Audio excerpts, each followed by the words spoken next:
ദൈവത്തിന് മഹത്വം. നമുക്ക് 1 തെസ്സലോനിക്കരുടെ ലേഖനം 2-ാമത്തെ അധ്യായം അതിൻ്റെ 1-ാം വാക്യം മുതൽ 5-ാം വാക്യം വരെ നമുക്കിന്ന് ശ്രദ്ധിക്കാം.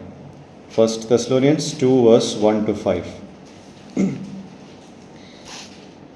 നമ്മൾ 1-ാമത്തെ അധ്യായത്തിൻ്റെ 5-ാമത്തെ വാക്യത്തിൽ തെസ്സലോനിക്ക വിശ്വാസികളെ ദൈവം തിരഞ്ഞെടുത്തു എന്നുള്ളത് നമ്മൾ കണ്ടതാണ്. അതോടൊപ്പം തന്നെ പൗലോസിൻ്റെയും കൂട്ടരുടെയും പ്രവർത്തനത്തിനോടുള്ള ബന്ധത്തിൽ ഈ തെരഞ്ഞെടുപ്പിൻ്റെ തെളിവുകളും നമ്മൾ കണ്ടതാണ് കഴിഞ്ഞ 2 മാസം മുമ്പ്. അതോടൊപ്പം തന്നെ പൗലോസ് ഈ ഒരു കാര്യം കൂടെ പറഞ്ഞു, ഈ വിശ്വാസികളുടെ ഇടയിൽ ഇവർ എപ്രകാരമാണ് ജീവിച്ചത്, how did these people live among these believers.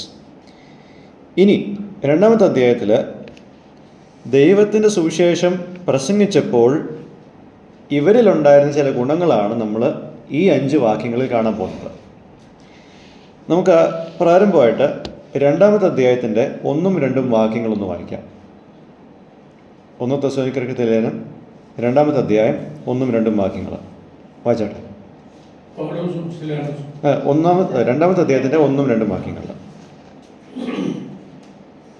സഹോദരന്മാരെ, ഞങ്ങൾ നിങ്ങളുടെ അടുക്കൽ വന്നത് വ്യർത്ഥമായില്ല എന്ന് നിങ്ങൾ തന്നെ അറിയുന്നുവല്ലോ.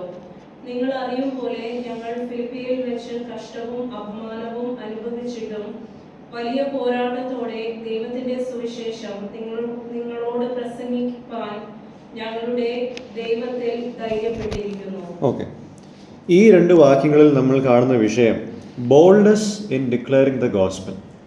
സുവിശേഷം എന്നുള്ള സത്യം പ്രസംഗിക്കുമ്പോൾ അതിലുള്ള ധൈര്യമാണ് നമ്മളിവിടെ കാണുന്നത്. 1-ാമത്തെ അധ്യായത്തിൽ നമ്മൾ നേരത്തെ കണ്ടതുപോലെ തെസ്സലോനിക്ക വിശ്വാസികളെ ദൈവം തിരഞ്ഞെടുത്തതിൻ്റെ പല തെളിവുകൾ നമ്മൾ കണ്ടു. അതിൻ്റെ തുടർച്ചയായിട്ട് പൗലോസ് പിന്നെ പറയുന്ന കാര്യം, ഇവരുടെ ഇടയിൽ വന്നപ്പോൾ അത് വിഫലമായിരുന്നില്ല. It was not without result. ശരിയാണ്, ഇവരുടെ ഇങ്ങോട്ടുള്ള വരവ് പ്രേരിതമായിരുന്നു, അത് ഫലപ്രദമായിരുന്നു, കാര്യം ശരിയാണ്. എന്നാൽ ഈ വഴി ഒരിക്കലും എളുപ്പമുള്ളൊരു വഴിയായിരുന്നില്ല. It is not an easy road. നമ്മൾ ഈ 2-ാമത്തെ വാക്യത്തിൽ കാണുന്നത് പോലെ പൗലോസും കൂട്ടരും അവർക്ക് ഫിലിപ്പിയിൽ നേരിടേണ്ടി വന്ന പല മോശമായ അനുഭവങ്ങൾ ഇവിടെ റീകൗണ്ട് ചെയ്യുന്നതായിട്ട് നമുക്ക് കാണാൻ സാധിക്കുന്നുണ്ട്.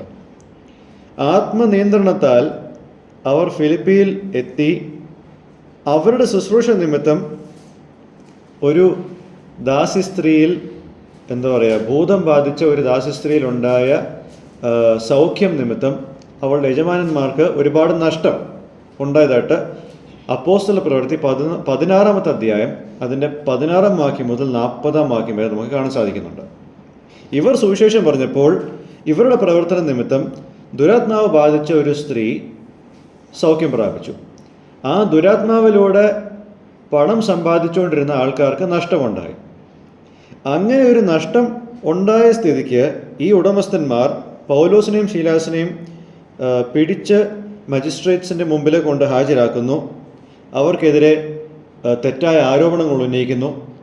അതിനുശേഷം ആൾക്കൂട്ടം അവരെ ദേഹോപദ്രവം ഏൽപ്പിക്കുന്നു. മജിസ്ട്രേറ്റ്സ് ഇവരുടെ ദേഹത്തു നിന്നുള്ള വസ്ത്രം കീറുന്നു. എന്നിട്ട് വടി കൊണ്ടുള്ള അടി ഇവരുടെ മേൽ ഏൽപ്പിക്കാനുള്ള ഉത്തരവ് കൊടുക്കുന്നു. ഒരുപാട് മുറിവുകൾ അവർക്ക് കൊടുത്തതിന് ശേഷം അവരെ കാരാഗൃഹത്തിലേക്ക് അടയ്ക്കുന്നു. ഇതെല്ലാം നടക്കുമ്പോൾ ഇവർക്ക് ഒരു ഫെയർ ട്രയൽ, അതായത് ഒരു ശരിയായ വിചാരണ ഇവർക്ക് കൊടുക്കാതെയാണ് ഇതെല്ലാം നടന്നതെന്നുള്ളത് ഓർക്കണം. അതുമാത്രമല്ല, പൗലോസ് ഒരു റോമൻ പൗരനായിരുന്നു എന്നുള്ള കാര്യം കൂടെ കണക്കിലെടുത്താൽ ഇതെല്ലാം വളരെ നാണക്കേടുണ്ടാക്കുന്ന ഒരു അവസ്ഥയിലായിരുന്നു പൗലോസ്. പ്രത്യേകിച്ച് പണം കൊടുത്ത് പൗരത്വം മേടിക്കുന്ന ആൾക്കാരുള്ള സമൂഹത്തിൽ ജന്മനാ റോമൻ പൗരനായി തീരുക എന്നുള്ളത് ഒരു വലിയ കാര്യമായിരുന്നു. അപ്പോൾ ജന്മനാ റോമൻ പൗരനായിരിക്കുന്ന ഒരു വ്യക്തിക്ക് ഇത്തരം ഒരു അനുഭവം നേരിടേണ്ടി വരുന്നത് ഒരു സാധാരണ വ്യക്തിക്ക് ആലോചിക്കുന്നതിനേക്കാൾ അപ്പുറമായിട്ടുള്ളൊരു കാര്യമാണ്. അപ്പോൾ ഇത്തരം അനുഭവങ്ങളിൽ കൂടി കടന്നുപോയപ്പോൾ സ്വാഭാവികമായിട്ടും ഫിലിപ്പിയിലുണ്ടായ അതേ എതിർപ്പിൻ്റെ ഒരു അളവിൽ തെസ്സലോനിക്കയിലും വന്നപ്പോൾ ഇവർക്ക് ഒരു ആശയക്കുഴപ്പം അല്ലെങ്കിൽ ഒരു പേടി ഉണ്ടാവുന്നത് സ്വാഭാവികമാണ്. എന്നാൽ പരിശുദ്ധാത്മാവ് അവരെ വേലയ്ക്കായിട്ട് വേർതിരിച്ചപ്പോൾ ആ വേലയെ മാത്രം മുൻഗണന കൊടുത്ത് അവർ പിന്നോട്ട് പോകാതെ പിന്നെയും അവർ മുന്നോട്ട് തന്നെയാണ്. അതായത് ഇത്രയും എതിർപ്പുകൾ ഉണ്ടായിട്ടും ഈ സുവിശേഷം പ്രസംഗിക്കാനുള്ള ധൈര്യം കിട്ടുവാൻ അവർ ദൈവത്തിലേക്ക് നോക്കുന്നതായിട്ടാണ് നമ്മളിവിടെ കാണുന്നത്. ഇവിടെ നമുക്ക് 2 ലെസൺസ് കാണാൻ സാധിക്കും. ഒന്ന്, spirit led ministry doesn't mean there will be no persecution. പ്രേരണയുള്ള പ്രവർത്തനം ഉണ്ടാകുക എന്ന് പറയുമ്പോൾ അതിൻ്റെ അർത്ഥം അവിടെ പ്രതികൂലങ്ങളില്ല എന്നുള്ളതല്ല. മിനിസ്ട്രിയിൽ ഏർപ്പെട്ടിരിക്കുന്ന വ്യക്തികളെ സംബന്ധിച്ച് നമ്മൾ മനസ്സിലാക്കേണ്ട കാര്യം, രക്ഷിക്കപ്പെടാത്ത ആൾക്കാരുടെ ഇടയിലുള്ള ശുശ്രൂഷ ഒരിക്കലും ഒരു എളുപ്പമുള്ള ഒരു വഴിയല്ല. It's not an easy road. കാരണം എന്താണെന്നറിയോ? ലോകം അവരുടെ ഹൃദയത്തിൽ സ്വരൂപിച്ച് വെക്കുന്ന മൂല്യങ്ങൾക്കെതിരെയാണ് നമ്മളുടെ സന്ദേശം. ലോകം അഹങ്കാരത്തെ ഒരുപാട് നെഞ്ചോട് ചേർക്കുമ്പോൾ സുവിശേഷം അഹങ്കാരത്തിനെതിരെയാണ്. അങ്ങനെ പല കാര്യങ്ങൾക്കും എതിരെയാണ്. ഓക്കെ, അപ്പോൾ ലോകത്തോട് എതിരെ സംസാരിക്കുമ്പോൾ സ്വാഭാവികമായിട്ടും എതിർപ്പുകൾ ആണ് അതിലെ പ്രതികരണം. യേശുവിനോടുള്ള അവരുടെ വെറുപ്പ് യേശുവിനെ പ്രസംഗിക്കുന്നവരുടെ ഇടയിലും അടുത്തും ഉണ്ടാവുന്നുണ്ട്. ആ ഒരു എതിർപ്പ് കലാശിക്കുന്നത് ശാരീരികമായിട്ടുള്ള പീഡനങ്ങളിലൂടെയായിരിക്കും, ആൾക്കാരെ നാണം കെടുത്തിയുള്ള കാര്യങ്ങളിലായിരിക്കും. അത് വർദ്ധിച്ചു വരത്തേ ഉള്ളൂ. കാരണം ദൈവത്തിൻ്റെ പ്രവർത്തനം എങ്ങനെയെങ്കിലും തടസ്സപ്പെടുത്തുക എന്നുള്ളതാണ് സാത്താൻ്റെ ഉദ്ദേശം. അതുകൊണ്ട് ദൈവത്തിൻ്റെ സുവിശേഷത്തെ പ്രസംഗിക്കുന്നവരെ എങ്ങനെയെങ്കിലും തളർത്തുക എന്നുള്ളതാണ് സാത്താൻ്റെ പ്രവൃത്തി. ഇത് നമ്മൾ മനസ്സിലാക്കേണ്ട ഒരു കാര്യമാണ്. 2, one mark of a faithful minister of God is that in the midst of increasing opposition from the unbelieving world, he will seek the boldness to do the responsibility that God gave him to do. ദൈവത്തിൻ്റെ വിശ്വസ്തനായ ഒരു ദാസൻ്റെ ഒരു ലക്ഷണം എന്ന് പറയുന്നത് അവിശ്വാസികളുടെ ലോകത്തിൽ നിന്നുമുള്ള വർദ്ധിച്ചു വരുന്ന എതിർപ്പുകളുടെ നടുവിൽ ദൈവം തനിക്ക് കൊടുത്ത ഉത്തരവാദിത്വം ധൈര്യത്തോട് ചെയ്യുവാൻ ആ ധൈര്യം താൻ കാംക്ഷിക്കും. പൗലോസും തൻ്റെ കൂട്ടരും അത് തന്നെയാണ് ഇവിടെ ചെയ്യുന്നത്. We dared to tell you his gospel by the help of our God. ഞങ്ങളുടെ ദൈവത്തിൻ്റെ സഹായം നിമിത്തം ഞങ്ങൾ നിങ്ങളുടെ അടുത്ത് സുവിശേഷം പങ്കുവച്ചു എന്നുള്ളത്. കാരണം ഇത് ദൈവത്താൽ നൽകപ്പെട്ടതാണെന്നുള്ള പൂർണ്ണ ബോധ്യമാണ് ഇവർക്കുള്ളത്. അപ്പോസ്തല പ്രവൃത്തി 4-ാമത്തെ അധ്യായത്തിൻ്റെ 29-ാമത്തെ വാക്യത്തിൽ വിശ്വാസ നിമിത്തം പീഡകൾ ഏറ്റുവാങ്ങേണ്ട അപ്പോസ്തലന്മാർ അവർക്ക് വരുന്ന ഭീഷണിയുടെ നടുവിൽ അവർ കൂടുതൽ ധൈര്യത്തിന് വേണ്ടിയിട്ടാണ് അവർ പ്രാർത്ഥിക്കുന്നത്. അപ്പോസ്തല പ്രവൃത്തി 4:29. അപ്പോൾ ആപ്ലിക്കേഷൻ ക്വസ്റ്റ്യൻസ് ആയിട്ട് ഞാനിവിടെ ചോദിക്കുന്നൊരു കാര്യം, മിഷണറിമാരെന്ന നിലയിൽ do we ask or depend on God for the boldness to speak the gospel when opposition comes in various forms? പല രീതിയിൽ എതിർപ്പുകൾ വരുമ്പോൾ സുവിശേഷം സംസാരിക്കുവാനുള്ള ധൈര്യത്തിന് വേണ്ടിയിട്ട് നമ്മൾ ദൈവത്തോട് ചോദിക്കുകയോ ദൈവത്തിൽ ആശ്രയിക്കുകയോ ചെയ്യാറുണ്ടോ? അതോ ലോകം അവരുടെ വെറുപ്പും എതിർപ്പും കാണിക്കുമ്പോൾ നമ്മൾ ഈ ദൗത്യത്തിൽ നിന്നും പിന്മാറിപ്പോകുന്നത് ആണോ ചെയ്യുന്നത്? Do we speak only when it is easy and convenient? നമുക്ക് എളുപ്പമുള്ള സാഹചര്യത്തിലും എല്ലാം അനുകൂലമായിട്ടുള്ള സാഹചര്യത്തിൽ മാത്രമേ നമ്മൾ സുവിശേഷം സംസാരിക്കുകയുള്ളൂ എന്നുള്ള ഒരു ചോദ്യമാണ് നമുക്കിവിടെ ഉണ്ടാകുന്നത്. ഇനി നമുക്ക് 3 മുതൽ 5 വരെയുള്ള വാക്യങ്ങളിൽ അടുത്ത പോയിന്റ് കാണാം. അതൊന്ന് വായിച്ചാട്ടെ. 3 മുതൽ 5 വരെ.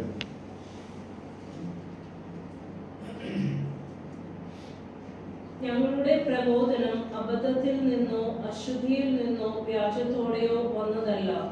ഞങ്ങളെ സുവിശേഷം ഫലമേൽപ്പിക്കേണ്ടതിന് ഞങ്ങൾ ദൈവത്തിന് കൊള്ളാവുന്നവരായി തെളിഞ്ഞതുപോലെ ഞങ്ങൾ മനുഷ്യരെയല്ല, ഞങ്ങളുടെ ഹൃദയം ശോധന ചെയ്യുന്ന ദൈവത്തെ അത്രേ പ്രസാദിപ്പിച്ചുകൊണ്ട് സംസാരിക്കുന്നത്. നിങ്ങൾ അറിയും പോലെ ഞങ്ങൾ ഒരിക്കലും മുഖസ്തുതിയോ സത്യത്തിന്റെ ഉപായമോ പ്രയോഗിച്ചിട്ടല്ല, ദൈവം സാക്ഷി. ഓക്കെ, 1ഉം 2ഉം വാക്യങ്ങളിൽ ഞാൻ പറഞ്ഞതുപോലെ സുവിശേഷം പ്രഘോഷിക്കുന്നതിലുള്ള ധൈര്യമായിരുന്നു വിഷയമെങ്കിൽ, ഇവിടെ ഈ 3 വാക്യങ്ങളിൽ സുവിശേഷം പ്രഘോഷിക്കുന്നതിൻ്റെ കാര്യത്തിൽ ദൈവത്തോടുള്ള വിശ്വസ്തതയാണ് ഇവിടുത്തെ വിഷയം. Faithfulness towards God. നേരത്തെ ബോൾഡ്നെസ് ആണെങ്കിൽ ഇവിടെ ഫെയ്ത്ത്ഫുൾനെസ് ആണ് വിഷയം. തെസ്സലോനിക്ക പട്ടണത്തെക്കുറിച്ച് ചില കാര്യങ്ങൾ നമുക്ക് അറിയേണ്ടതായിട്ടുണ്ട്.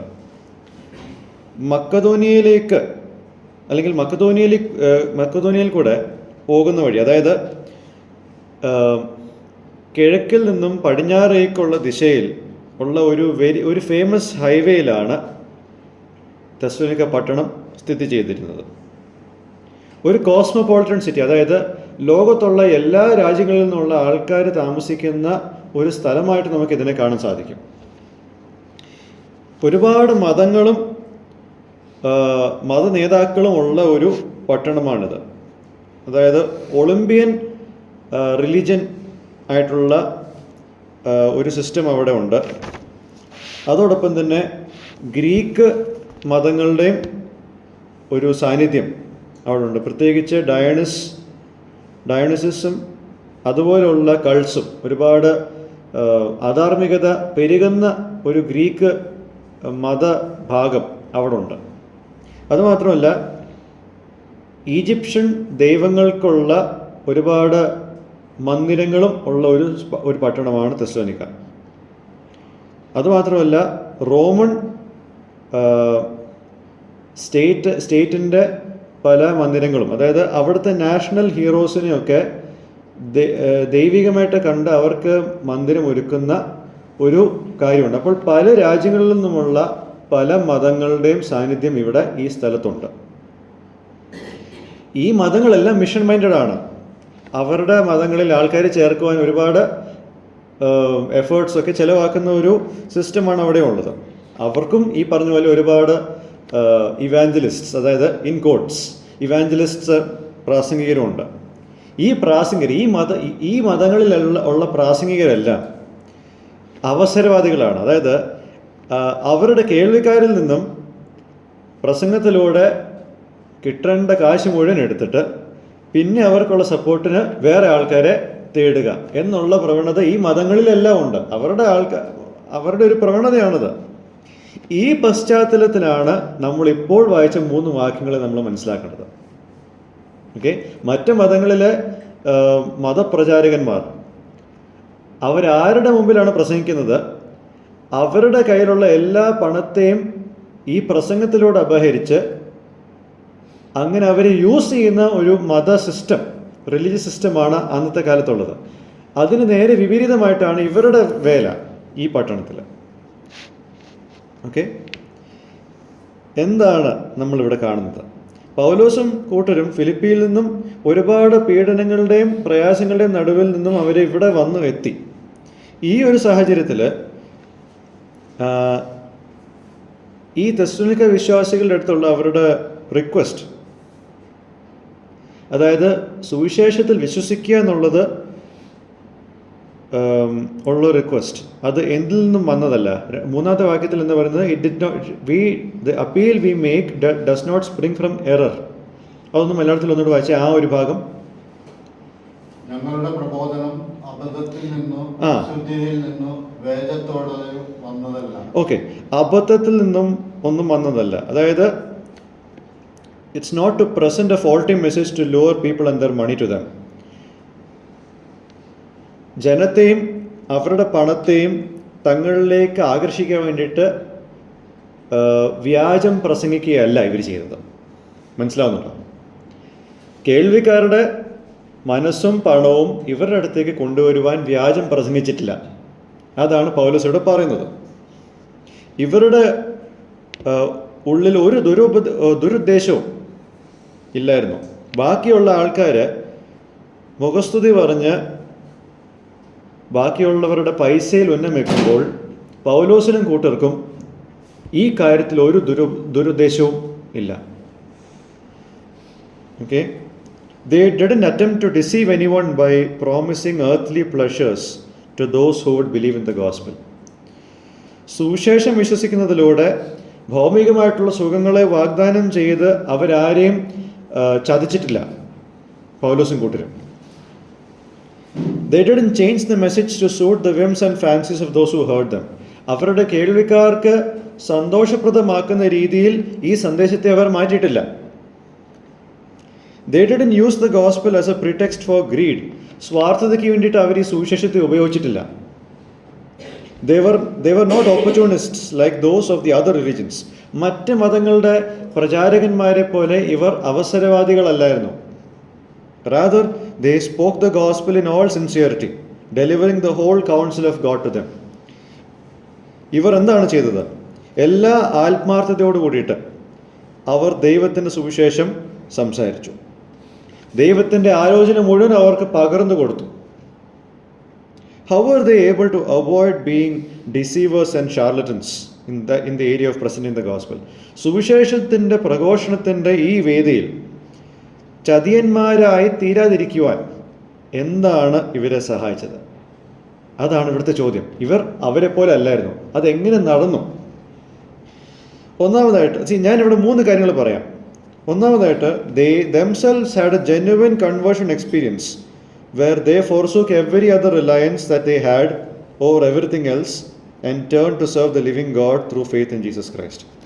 ഈ പ്രസംഗിക്കുന്ന ആൾക്കാർക്ക് തന്നെ ഒരു യഥാർത്ഥ മാനസാന്തരവും വീണ്ടും ജനന അനുഭവമുണ്ട്. ബാക്കിയുള്ള എല്ലാ കാര്യത്തിലുമുള്ള അവരുടെ ആശ്രയത്തെ ത്യജിച്ച് ജീവനുള്ള ദൈവത്തെ കർത്താവായ യേശുക്രിസ്തുവിലുള്ള വിശ്വാസത്താൽ സേവിക്കുവാൻ അവർക്ക് ഇടയായിത്തീർന്നു. They had a real conversion experience. അവർക്കൊരു പുതിയ സ്വഭാവത്തെ ദൈവം കൊടുത്തു. ഈ പുതിയ സ്വഭാവത്തിലൂടെ ദൈവം കാണുന്ന വീക്ഷണത്തിൽ അവർക്ക് എല്ലാം കാണുവാനുള്ള ഒരു അവസരം ദൈവം നൽകി. മറ്റ് മതങ്ങൾ പണത്തെ, ഭക്ഷണത്തെ, ലൈംഗികതയെ, മനുഷ്യരെ, രാജാക്കന്മാരെ എല്ലാം ദൈവത്തോട് എത്തുവാനുള്ള മാർഗമായിട്ടാണ് കാണുന്നത്. മനസ്സിലാവുന്നുണ്ടോ? പക്ഷേ ഒരു വിശ്വാസി ഈ വക കാര്യങ്ങളെ ദൈവം കാണുന്ന പോലെ കാണും. These are creation that is to be used for God. പണം, ഭക്ഷണം, ലൈംഗികത, മനുഷ്യന്മാർ, രാജാക്കന്മാർ എന്നീ കാര്യങ്ങളെല്ലാം ദൈവത്തിന് വേണ്ടി ഉപയോഗിക്കേണ്ട സൃഷ്ടി മാത്രമാണ് എന്നുള്ള വീക്ഷണമാണ് ദൈവത്തിനുള്ളത്. അത് തന്നെയാണ് ദൈവത്താൽ വീണ്ടെടുക്കപ്പെട്ടവർക്കും ഉണ്ടാവേണ്ടത്. മറ്റ് മതങ്ങൾക്ക് അതല്ലായിരുന്നു. അതാണ് അവരും തമ്മിലുള്ള വ്യത്യാസം. രണ്ടാമത്തെ കാര്യം, their faithfulness in preaching the gospel without any hidden motives or greed or flattery has a back story to it. ഇവിടെ സുവിശേഷം പ്രസംഗിക്കുമ്പോൾ തെറ്റായ ഉദ്ദേശങ്ങളോ സ്വാർത്ഥതയോ മുഖസ്തുതിയോ ഒന്നും ഇല്ലാതെ ഇവർ പറയുന്നുവെങ്കിൽ, ഇവർ സുവിശേഷത്തെ വിശ്വസ്തയോടെ പ്രസംഗിക്കുന്നുവെങ്കിൽ അതിനൊരു പിന്നാമ്പറ കഥയുണ്ട്. എന്താണെന്നറിയാമോ? അപ്പോസ്തല പ്രവൃത്തി 13:1-2 ഒന്നാം മിഷണറി യാത്രയ്ക്കായിട്ട് പരിശുദ്ധാത്മാവ് ഇവരെ വേലയ്ക്കായിട്ട് വേർതിരിക്കുന്നത്. ഓക്കെ, പക്ഷേ ആ ദൗത്യം ഇവർക്ക് കൊടുക്കുന്നതിന് മുമ്പ് തന്നെ അതിനു മുമ്പുള്ള ജീവിതം എങ്ങനെയായിരുന്നു? They were selfless, ministry oriented, God glorifying servants in their respective assemblies. Paulose, Sheelas, Thimothiyos ഈ 3 വ്യക്തികളും അവരവരായിരുന്ന സ്ഥലം സഭകളിൽ നിസ്വാർത്ഥമായിട്ട് ശുശ്രൂഷയുടെ മനസ്സോട് കൂടിയിട്ട് ദൈവത്തെ മഹത്വപ്പെടുത്തുന്ന ദൈവദാസന്മാരായിട്ടാണ് പ്രവർത്തിച്ചത്. അന്ത്യോക്കയിൽ പൗലോസും, യെരുശലേമിൽ ശീലാസും, ലുസ്ത്രയിലും ദർബയിലും തിമോത്തിയോസും ഈ 3 വ്യക്തികളും അതാത് സ്ഥലങ്ങളിൽ നിസ്വാർത്ഥമായിട്ട് ശുശ്രൂഷയായിട്ട് കണ്ട് ദൈവത്തെ മഹത്വപ്പെടുത്തുന്ന ദാസന്മാരായിട്ടായിരുന്നു ജീവിച്ചിരുന്നത്. ഓക്കെ, സുവിശേഷം പ്രസംഗിക്കുന്ന കാര്യത്തിൽ അവരുടെ നല്ല സാക്ഷ്യത്തെ ഈ വിളി ഉണ്ടാകുന്നതിന് മുമ്പ് തന്നെ തെളിയിച്ചവരാ. അല്ലാതെ വിളി ഉണ്ടായി കഴിഞ്ഞിട്ടല്ല സാക്ഷികളായത്.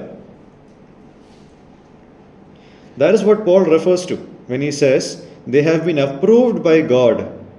4-ാമത്തെ വാക്യത്തിൽ നമ്മൾ എന്താ കാണുന്നത്? ഒന്ന് വായിച്ചേ, 4-ാമത്തെ വാക്യം, ആദ്യത്തെ ലൈൻ മാത്രം. ഞങ്ങളുടെ സുവിശേഷം ബലമേൽപ്പിക്കേണ്ടതിനും ഞങ്ങൾ ദൈവത്തിന് കൊള്ളാവുന്നവരായി തെളിഞ്ഞതുപോലെ. മതി കൊള്ളാവുന്നവരായി തെളിഞ്ഞതുപോലെ. അപ്പോൾ കൊള്ളാവുന്നവരായി തെളിഞ്ഞത് കൊണ്ടാണ് ഇവർക്ക് ഈ ദൗത്യം ഏൽപ്പിച്ചത്, അല്ലാതെ കൊള്ളാവുന്നവരാക്കാൻ വേണ്ടിയിട്ടല്ല. നമ്മുടെ ഇടയിൽ പലപ്പോഴും അങ്ങനെ ഒരു പ്രവണതയുണ്ട്. ആക്റ്റീവ് അല്ലാത്ത ആൾക്കാരെ ആക്റ്റീവ് ആക്കാൻ വേണ്ടിയിട്ട് വേദി കൊടുക്കുന്നു, ശുശ്രൂഷ കൊടുക്കുന്നു. മനസ്സിലായില്ലേ? സഭയിൽ സ്ഥിരമായിട്ട് വരാതിരിക്കുന്ന ആൾക്കാരെ വരുത്താൻ വേണ്ടിയിട്ട് അവർക്ക് ശുശ്രൂഷ കൊടുക്കുന്നു. നേരെ മറിച്ചല്ലേ സംഭവിക്കേണ്ടത്. വരുന്നവരെയല്ലേ നമ്മൾ ശുശ്രൂഷയ്ക്കായിട്ട് പരിമേൽപ്പിക്കേണ്ടത്. ഇതല്ല. പക്ഷേ ഇവിടെ അതല്ല നമ്മൾ കാണുന്നത്. Okay, in other words, faithfulness and selflessness in the preaching of the gospel didn't begin when they entered in ministry. They entered ministry with these things. സുവിശേഷം പ്രസംഗിക്കുന്ന കാര്യത്തിൽ വിശ്വസ്തതയും നിസ്വാർത്ഥമായിട്ടുള്ള ഒരു മനോഭാവവും അവർ ശുശ്രൂഷയിൽ പ്രവേശിച്ചതിന് ശേഷം വന്ന കാര്യങ്ങളല്ല, അവർ പ്രവേശിച്ചത് തന്നെ ഈ വക കാര്യങ്ങളോട് ആണ്. That's the difference. ഇനി മൂന്നാമത്തെ കാര്യം, they always operated in the area of sharing the gospel with the aim of pleasing God. സുവിശേഷം പ്രസംഗിക്കുമ്പോൾ ആ മേഖലയിൽ അവർ പ്രവർത്തിച്ചത് എല്ലായ്പ്പോഴും ഒരു ഉദ്ദേശം മാത്രം മുന്നിൽ കണ്ടുകൊണ്ടാണ്, ദൈവത്തെ പ്രസാദിപ്പിക്കുക എന്നുള്ള ഉദ്ദേശം മാത്രം മുന്നിൽ കണ്ടുകൊണ്ടാണ് അവർ ഈ കാര്യത്തിൽ ഏർപ്പെട്ടത്. They did an attempt to please man by changing or altering the message, or by flattery or deception to extract money. ഈ സന്ദേശത്തെ മാറ്റാനോ മുഖസ്തുതി പറയുവാനോ പണം അപഹരിക്കുവാൻ വേണ്ടിയിട്ട് ചക്രവാക്ക് പറയാനൊന്നും ഇവർ മുതിർന്നില്ല. എന്തുകൊണ്ടാണ്? They always lived in the awareness that God tests the motive and intent of their inner being. അവരുടെ ഉള്ളിലുള്ള ഹൃദയത്തിൻ്റെ നിരൂപണങ്ങളെയും ഉദ്ദേശങ്ങളെയും ദൈവം ആരായുന്നു എന്നുള്ളത് അറിയുന്ന, അല്ലെങ്കിൽ ആ ഒരു തിരിച്ചറിവിലാണ് അവരെല്ലായ്പ്പോഴും ജീവിച്ചത്. മനുഷ്യർക്ക് മനുഷ്യരുടെ ഹൃദയത്തിൽ എന്താണ് നടക്കുന്നതെന്ന് അറിയത്തില്ല. അതായത് എനിക്ക് നിങ്ങളുടെ ഹൃദയത്തിലോ നിങ്ങൾക്ക് എൻ്റെ ഹൃദയത്തിൻ്റെ നിരൂപണങ്ങൾ എന്താണെന്നുള്ളത് കാണത്തില്ല. പക്ഷെ ദൈവത്തിന് കാണാൻ സാധിക്കുമെന്നുള്ള ഒരു തിരിച്ചറിവിലാണ് ഇവർ ഈ കാര്യത്തിൽ ഏർപ്പെട്ടിരുന്നത്. That is why they were faithful in their gospel presentation. ഇതുകൊണ്ടാണ് സുവിശേഷത്തിൻ്റെ പ്രസംഗത്തിൽ ഇവർക്ക് വിശ്വസ്തത പാലിക്കുവാൻ കഴിഞ്ഞിരുന്നത്. ദൈവം അവരെ കാണുന്നു. ദൈവം അവരെ കാണുന്നു മാത്രമല്ല, ദൈവം അവരുടെ ഹൃദയത്തെയും അറിയുന്നു എന്നുള്ള തിരിച്ചറിവിലാണ് അവർക്ക് ഇത് മുന്നോട്ട് കൊണ്ടുപോകാൻ സാധിക്കുന്നത്. അപ്പോൾ how can Christian ministry B God pleasing? പല ശുശ്രൂഷയും ഇന്ന് നടക്കുന്നുണ്ട്. നമുക്കറിയുന്നതും അറിയാത്തതുമായിട്ടുള്ള ഒരുപാട് കാര്യങ്ങൾ നമുക്ക് ചുറ്റും നടക്കുന്നുണ്ട്. എല്ലാം ക്രിസ്ത്യൻ മിനിസ്ട്രിയുടെ പേരിൽ നടക്കുന്നുണ്ട്. പക്ഷേ ഇതിലെല്ലാം ദൈവം പ്രസാദിക്കുന്നുണ്ടോ എന്നുള്ളതാണ് നമ്മളുടെ മുമ്പിലുള്ള ചോദ്യമായിട്ടിരിക്കുന്നത്. Is God pleased with that? അതാണ് നമുക്കിന്നൊരു ഭാരമായിട്ട് വേണ്ടത്. പേരിന് പലതും നടക്കുന്നുണ്ട്, ആൾക്കാരെ ബോധ്യപ്പെടുത്താൻ വേണ്ടിയിട്ട് പലതും നടക്കുന്നുണ്ട്. പക്ഷെ ദൈവത്തിന് പ്രസാദകരമായിട്ടുള്ള കാര്യം നടക്കുന്നുണ്ടോ? അങ്ങനൊരു ഭാരം നമുക്ക് വേണം. ഇനി അത് ഉണ്ടെങ്കിൽ തന്നെ അതെങ്ങനെ നടക്കും? How can that happen? ഒന്ന്, when those who are a new creation and have a genuine conversion experience are in ministry. ശുശ്രൂഷ രംഗത്ത് പുതിയ സൃഷ്ടിയായവർ, യഥാർത്ഥമായിട്ട് വീണ്ടുജനന അനുഭവം ഉള്ളവർ ശുശ്രൂഷയിലുള്ളപ്പോൾ ഇത് നടക്കും.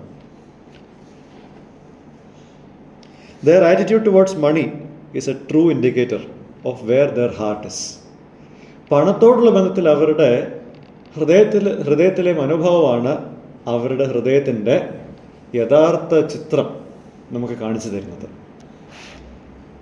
ദുഃഖത്തോടെ പറയട്ടെ, ഇന്ന് ശുശ്രൂഷ രംഗത്ത് ഉൾപ്പെട്ടിരിക്കുന്ന ഒരു വിഭാഗം ആൾക്കാർ യഥാർത്ഥത്തിൽ രക്ഷിക്കപ്പെട്ടവരല്ല എന്നുള്ള കാര്യം കൊണ്ടാണ് ഇന്ന് പല ശുശ്രൂഷകളും ദൈവത്തിന് പ്രസാദകരമല്ലാത്ത ശുശ്രൂഷകളായി മാറുന്നത്. That's A fact. അതൊരു യാഥാർത്ഥ്യമാണ്. ഓക്കെ, സോ ഇതാണ് ഒന്നാമത്തെ കാര്യം. രണ്ട്, when such people have proved their selfless character and faithfulness in ministry prior to having an actual calling.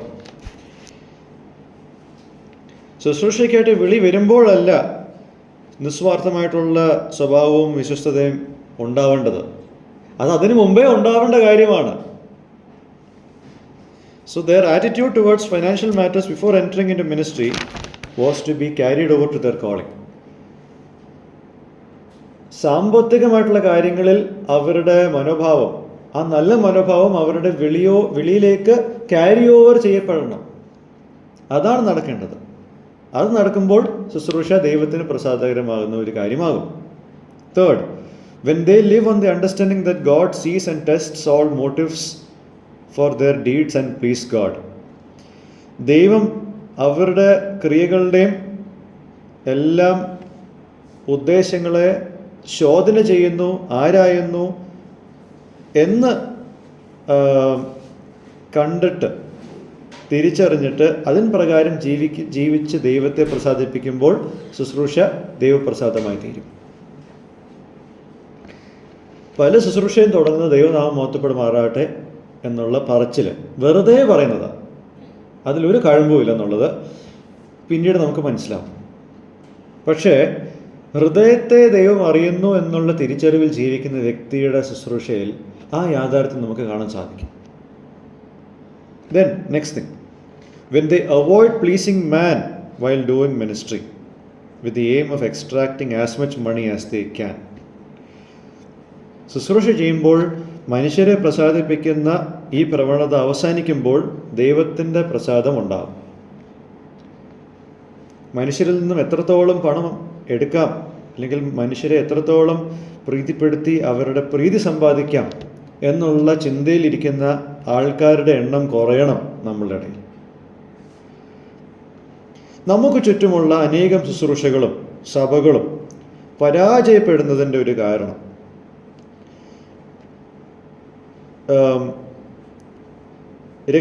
രക്ഷിക്കപ്പെടാത്ത അല്ലെങ്കിൽ രക്ഷയുടെ അനുഭവമില്ലാത്ത, ഒരു വീണ്ടുജനനത്തിൻ്റെ അനുഭവമില്ലാത്ത ഒരു വിഭാഗം ആൾക്കാർ. ഓക്കെ, അതുപോലെ തന്നെ ഈ ഒരു വിളി കിട്ടാത്ത ആൾക്കാർ, ഇത്തരം ആൾക്കാർ ശുശ്രൂഷയിൽ പ്രവേശിച്ചതാണ് നമ്മളുടെ ചുറ്റുമുള്ള സഭകളുടെ പരാജയത്തിന് കാരണം ഈ ശുശ്രൂഷയിൽ കയറി വന്നാൽ അതിൻ്റെ ബെനിഫിറ്റ്സിനെ മുൻകണ്ടിട്ടാണ് അവർ മിനിസ്ട്രിയിലേക്ക് കയറി വരുന്നത്. പ്രശസ്തി, സാമ്പത്തിക സഹായങ്ങൾ എന്നീ കാര്യങ്ങളെ നോക്കിക്കണ്ടാണ് പലരും ഇതിൽ കയറി വരുന്നത്. പല നല്ല ശുശ്രൂഷകളും ഇവർ ചെയ്യുന്നത് ഈ വക കാര്യങ്ങളിലാണ്. ദൈവം ഹൃദയത്തെ തൂക്കി നോക്കുന്നു, അല്ലെങ്കിൽ ദൈവത്തിൻ്റെ നാമത്തിൻ്റെ പേരിൽ ചെയ്യുന്ന എല്ലാ കാര്യത്തിൻ്റെയും നിരൂപണം അല്ലെങ്കിൽ അനാലിസിസ് ദൈവം ചെയ്യുന്നു എന്നുള്ളത് മറന്നുകൊണ്ടാണ് ഇവർ ഇത്തരം കാര്യങ്ങളിൽ ഏർപ്പെടുന്നത്. അതുകൊണ്ട് എന്താണ്, സഭകൾക്ക് ഇന്ന് വളർച്ചയില്ല, പ്രവർത്തനങ്ങൾക്ക് ഇന്ന് ഒരു ഫലം കാണുന്നില്ല. God knows that all their deeds are done to please men. ദൈവത്തിനറിയാം ഇതെല്ലാം ഒരു പ്രഹസനം മാത്രമാണ്, മനുഷ്യരെ പ്രീതിപ്പെടുത്താനുള്ള വെറും പടമാണെന്ന് മാത്രം ദൈവത്തിന് അറിയാം.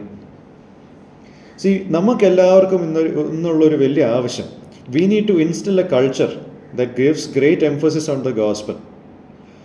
നമുക്കുള്ളൊരു ആവശ്യം എന്ന് പറയുന്നത് സുവിശേഷത്തിൽ ഒരുപാട് പ്രാധാന്യം കൊടുക്കുന്ന ഒരു സംസ്കാരം നമുക്കുണ്ടാവണം. അതോടൊപ്പം തന്നെ ഒരു ശുശ്രൂഷയ്ക്കായിട്ടുള്ള പാഷനും ക്യാരക്ടറും അതിന് മുൻതൂക്കം കൊടുക്കണം. ക്യാരക്ടറും പാഷനും ഇല്ലാത്തൊരാൾ അതിൽ കയറിയാൽ that's A recipe four disaster. അത് നാശത്തിലേക്കുള്ള വഴിയാണ്. ഓക്കെ, ഒരു ശുശ്രൂഷകന് മറ്റുള്ളവരിൽ നിന്നും എന്ത് കിട്ടുമെന്നുള്ളത് അതിൽ ചിന്തിക്കാതെ ഈ ശുശ്രൂഷയെ പറ്റിയുള്ള പാഷനും ക്യാരക്ടറും മെയിൻറ്റെയിൻ ചെയ്യാൻ കഴിവുള്ളൊരു വ്യക്തികളെയാണെന്ന് ശുശ്രൂഷയിൽ ആവശ്യം. Having the right understanding or right intent of pleasing God who knows our hearts. ദൈവത്തെ പ്രസാദിപ്പിക്കുക, അതായത് നമ്മളുടെ ഹൃദയത്തെ അറിയുന്ന ദൈവത്തെ പ്രസാദിപ്പിക്കുക എന്നുള്ള ശരിയായ ഉദ്ദേശമുള്ള ആൾക്കാരെയാണ് നമുക്കിന്ന് ആവശ്യം. ഇത്തരം കാര്യങ്ങൾ ഉണ്ടെങ്കിൽ മാത്രമേ നമ്മളുടെ ശുശ്രൂഷ ദൈവത്തിന് പ്രസാദകരമായി തീരത്തുള്ളൂ, സ്വീകാര്യതയായിട്ടുള്ളത് മാറത്തുള്ളൂ. രണ്ടാമത്തെ കാര്യം, if any of us are struggling with the temptation to please man in ministry, പലപ്പോഴും നമുക്കുള്ള ഒരു ഒരു ഒരു ഒരു പ്രശ്നമെന്ന് പറയുന്നത് ശുശ്രൂഷയിൽ മനുഷ്യരെ പിണക്കാതിരിക്കുക എന്നുള്ള ഒരു ചിന്ത നമുക്കുണ്ട്. അതായത് അവരുടെ തെറ്റുകളെ ചൂണ്ടിക്കാണിക്കാത്ത മെസ്സേജസ് പറയാതിരിക്കുക എന്ന് പറയുമ്പോൾ അവർക്ക് എന്നോടും പിണക്കമില്ല, എനിക്ക് അവരോടും പിണക്കമില്ല എന്നുള്ള ഒരു മിതത്വം, ഒരു ഡിപ്ലോമസി കീപ്പ് ചെയ്യുന്ന ഒരു തരം പ്രവണത. അങ്ങനെ ഒരു കാര്യം ദൈവത്തിൻ്റെ മുമ്പിൽ വാലിഡ് അല്ല. അങ്ങനെ ഒരു കാര്യത്തിലുള്ള സ്ട്രഗിൾ, ഒരു പോരാട്ടം നമുക്കുണ്ടെങ്കിൽ മനസ്സിലാക്കേണ്ടത്, ഇതെല്ലാം കഴിയുമ്പോൾ നമ്മൾ ഈ ശുശ്രൂഷ എന്ന പേരിൽ ചെയ്യുന്നതെല്ലാം അതിൻ്റെ ഒരു പര്യവസാനം ഉണ്ടല്ലോ, അവിടെ ഓർക്കേണ്ട ഒരു കാര്യം, ദൈവം നമ്മളുടെ നിലവുകളെല്ലാം ശോധന ചെയ്യുന്നവനാണെന്നുള്ളതും ഹൃദയത്തെ പരീക്ഷിക്കുന്നവനാണെന്നുള്ളതും നമ്മൾ എല്ലായ്പ്പോഴും ഓർക്കേണ്ടതായിട്ടുണ്ട്. So listen to God and seek to please him.